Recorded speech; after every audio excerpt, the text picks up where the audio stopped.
I wanted to share super exciting news. It's me, Lexi Rosado.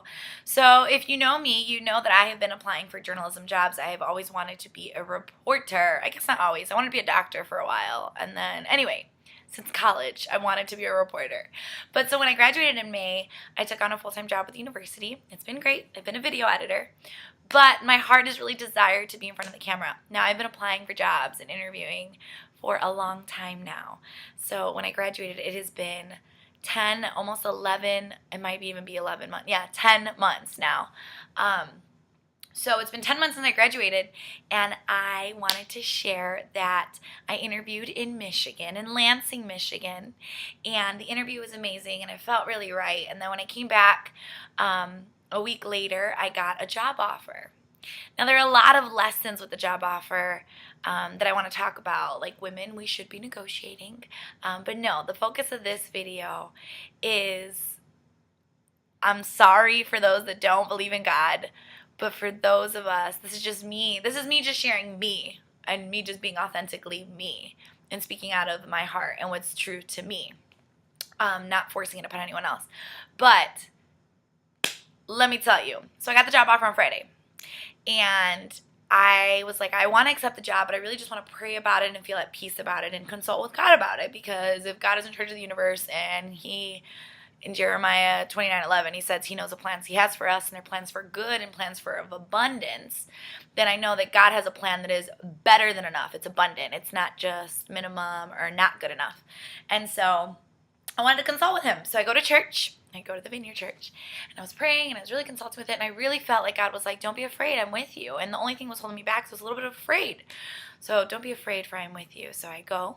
I'm like, you know what? I mean, I don't go. I don't go to Michigan, but I go home, and I decide that I am going to ask for a little bit more, blah, blah, blah.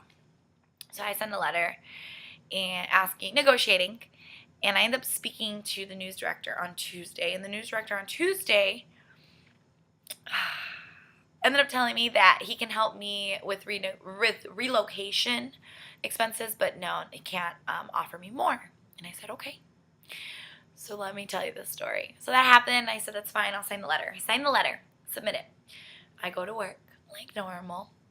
While I'm at work, I get a text from someone I interned for, a reporter. And she said she had just gotten off the phone with my new news director. And I was like, that's awesome, but I wonder why he called so late in the game.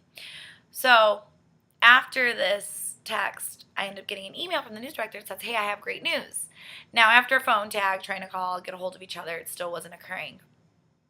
I end up getting an offer letter, a revised offer letter, sent to me in my email address. Let me remind you, I have already signed an offer letter saying that I will accept a lower amount of funds.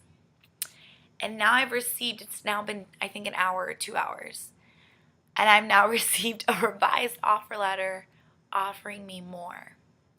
Now, some of you may think, well, that's just lucky. I think that is amazing. Amazing. Because anyone that works in HR or anyone that works for a company knows that if you were going to get someone for a smaller amount, think about you. If you were going to buy something for a cheaper price, why would you go and decide to give more or spend more unless you thought something was valuable? But I just give glory to God because I prayed about it and I was concerned. I was concerned about my finances, that I'm relocating and all that stuff. But I knew these were the desires of my heart. And I knew that's what I wanted. And I've always wanted to be a reporter, and I'm finally getting the opportunity to be a reporter. So yeah, then literally it was confirmation. It was like, hey, don't be afraid. I have plans for you, and they're of abundance. So, yeah, got it.